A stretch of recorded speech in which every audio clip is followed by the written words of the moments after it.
चंद्रगुप्त जी की समस्या मैंने सुनी और पता लगा कि इनको रिलीजियस ओसीडी है और ये विचारों से बहुत ज़्यादा घबरा जाते हैं और फिर ये कंपल्शन भी करते हैं हनुमान चालीसा पढ़ना या विचार को हटाना। सबसे बड़ा कंपल्सन है सर पढ़ाई से भागना। हाँ, पढ़ाई से दूर होना। हाँ, यही सबसे बड़ा कंपल्सन है। क्योंकि आपको लगता है पढ़ाई करूंगा तो विचार ज्यादा आएंगे, इसलिए आप पढ़ाई से ही दूर रहते हो, अवॉइड करने लग गए हो। हाँ। लेकिन पढ़ाई ही आपका सबसे बड़ा लक्ष्य है, तो इसीलिए आप ज्यादा परेशान हो।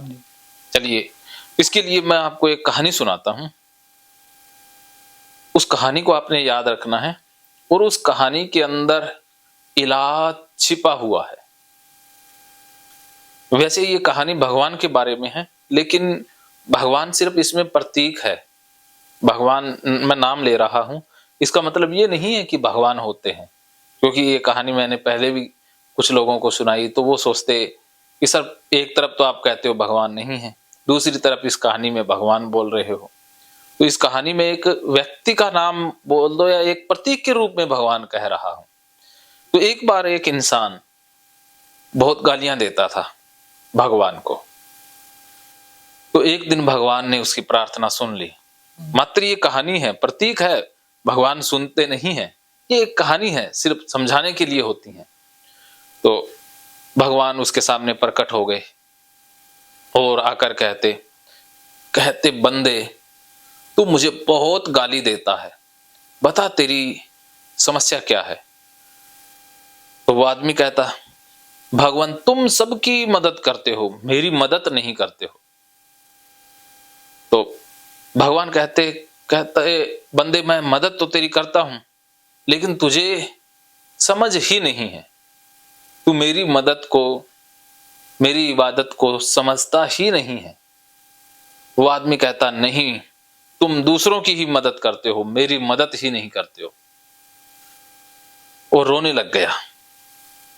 जैसे ही वो व्यक्ति रोने लगा, भगवान को उसके ऊपर दया आ गई और भगवान कहते देख बंदे, मदद तो मैं तेरी करता हूं, लेकिन फिर भी मैं एक वादा तुझसे करता हूं कि मैं तेरी एक बार इतनी बड़ी मदद कर दूंगा कि अगर तेरी जान पर भी बनाएगी तो मैं एक समय के लिए तेरी जान भी बचा लूंगा, अर्थात एक बार के लिए तेरी मृत्यु को भी टाल दूंगा।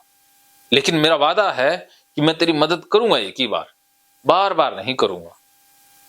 जैसे ही भगवान ने ये बात कही तो वो आदमी सोचने लग गया कि अरे भगवान तो एक बार मदद करेंगे और मृत्यु तक बचा देंगे। वो सोचने लगा कि आज तो सब कुछ ठीक ठाक है, अगर आज भगवान से मदद ले ली, कुछ रुपया पैसा गाड़ी शोहरत दौलत मांग ली और कल को मृत्यु आ गई तो सारा का सारा धरा का धरा रह जाएगा। तो क्यों ना उस समय भगवान को याद कर लें जब मृत्यु आई हो असली में ही, तो कम से कम दोबारा जीने का चांस तो मिलेगा। तो वो आदमी भगवान को कहता भगवान आज तो मुझे कोई खास आपकी जरूरत है नहीं, आप फिर कभी मदद कीजिएगा जब मैं लेना चाहूंगा। भगवान कहते तेरी मर्जी, जब तुझे मदद लेनी हो तू मुझे पुकार लेना, मैं तेरी एक बार के लिए मदद करने आ जाऊंगा। इतना कह के भगवान चले गए और वो आदमी भी चला गया। अब इन बातों को लगभग 15 साल बीत गए। 15 साल बीतने के बाद वो आदमी जंगल में से जा रहा था अपनी गाड़ी लेकर के, और गर्मियों के दिन थे, जंगल में उसकी गाड़ी खराब हो गई, उसके पास पानी भी नहीं है। उसने गाड़ी से उतर के इधर उधर जंगल में देखा, पानी उसे कहीं नहीं मिला। उसने थक हार के फिर आगे गहरे जंगल में पानी की तलाश शुरू की। आगे उसे एक कुआं दिखाई दे गया। वो कुएं के पास जाता है और देखता है कि कुएं में एक रस्सी लटक रही है और पानी कुएं के अंदर नीचे है। वो व्यक्ति रस्सी के सहारे कुएं के अंदर उतर जाता है। जैसे ही वो कुएं में उतरता है तो नीचे देखता है कि पानी के अंदर एक मगरमच्छ बैठा है, और फिर वो ऊपर देखता है, कुएं के मुंडेर के ऊपर एक शेर खड़ा है। तो उसे लगा कि अब नीचे गया तो मगरमच्छ खा जाएगा, ऊपर गया तो शेर खा जाएगा, अब नहीं बच सकते, दोनों तरफ ही मौत है। फिर उसको याद आया कि अरे भगवान ने एक बार वादा किया है कि वो मृत्यु से भी रक्षा करेंगे। आज ही वो दिन है, भगवान से मदद ली जा सकती है, क्योंकि कुएं के अंदर भी मौत और बाहर भी मौत। तो इस हालत के अंदर भगवान ही रक्षा कर सकते हैं। तो उसने भगवान को याद किया। भगवान को याद किया तो भगवान प्रकट हुए और कुएं की मुंडेर पर आकर के बैठ गए और कहते क्या हालचाल है बंदे। वो आदमी कहता, हालचाल तो भगवान बहुत बुरे हैं, मुझे बचाइए। भगवान कहते, बंदे बचा तो मैं लूंगा, लेकिन तुझे मेरा एक काम करना होगा। वो आदमी कहता, जल्दी बताओ भगवान, मुझे क्या करना है, मुझे बचाइए। भगवान उसे कहते हैं कि बंदे तू ऐसा कर, तू ये रस्सी छोड़ दे। वो आदमी कहता, अरे भगवान, अगर मैं रस्सी छोड़ दूंगा तो मुझे मगरमच्छ खा जाएगा। वो आदमी कहता रस्सी छोड़ते ही तो मगरमच्छ खा जाएगा ना। भगवान कहते, फिर तू रस्सी पकड़ के ऊपर आ जा।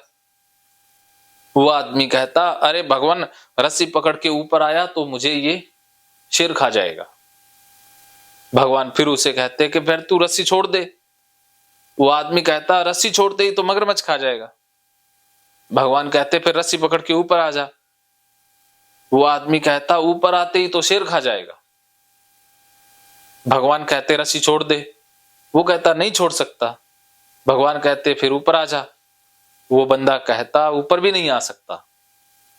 भगवान फिर कहते जब तक तू बंदे मेरे लिए कुछ करने को छोड़ेगा ही नहीं, तब तक मैं तुझे कैसे बचाऊंगा। इस कहानी में वो बंदा क्या गलती कर रहा था? वो सारा खुद ही, मतलब अपना डिसीजन खुद ही ले रहा था। हाँ बिल्कुल। तो भगवान उसे कहते, अरे बंदे, तू मेरे ऊपर विश्वास रख, जैसा मैं कहता हूं वैसा कर। जब तू रस्सी छोड़ देगा, जब तुझे मगरमच्छ खाने को आएगा, तब मेरा काम शुरू होगा, मैं बचा लूंगा, क्योंकि मैं तो भगवान हूं ना। या फिर तू रस्सी पकड़ के ऊपर आ जा, जैसे ही शेर खाने लगेगा मैं अपने आप बचा लूंगा, क्योंकि मैं तो भगवान हूं। भगवान कहते, अरे बंदे, जब तक तू अपना दिमाग लगाएगा तब तक मैं कुछ नहीं कर सकता। इस कहानी से हमें यही सीख लेनी है कि हमें अब अपना दिमाग नहीं लगाना है, क्योंकि आप अपना दिमाग लगाओगे तो फंस जाओगे। क्या समझे? मतलब अपना दिमाग नहीं लगाना। हाँ, अब मेरा दिमाग चलेगा। अब आप मेरे प्रति छोड़ दो। जैसे वो बंदा अगर भगवान के ऊपर छोड़ देता तो भगवान उसे बचा लेते। वो बंदा भगवान की नहीं मान रहा है तो भगवान भी रक्षा नहीं कर पा रहे। ऐसे ही जब तक आप छोड़ोगे नहीं, आप समर्पण नहीं करोगे, तो कोई रक्षा नहीं कर पाएगा। और भगवान भी खुद नहीं आते, निमित्त बनाते हैं ना, किसी को भेजते हैं, किसी इंसान को ही तो भेजते हैं ना। वो तो हो सकता है वो निमित्त मैं हूं। अगर आप मेरी बात नहीं मानोगे तो भगवान का कोई कसूर नहीं है ना। मान लो वो है भी तो उसका कसूर नहीं माना जाएगा ना, क्योंकि वो चाहता है कि आप ठीक हो। आप ठीक तब होगे जब आप अपना दिमाग लगाना बंद कर दोगे।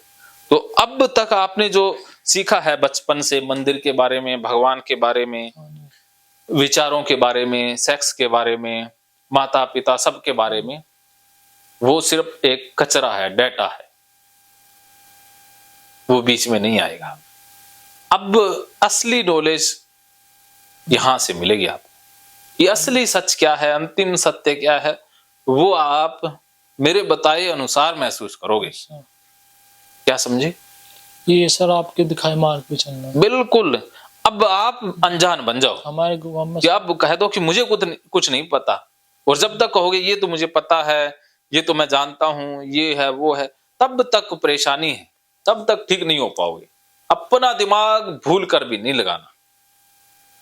बिल्कुल बच्चे की तरह, एक अच्छे शिष्य की तरह अब टीचर बन के नहीं बैठना है, एक शिष्य बन करके जो मैं बताऊंगा, जो मैं एक्सरसाइज करवाऊंगा, वैसी की वैसी करते जाओ।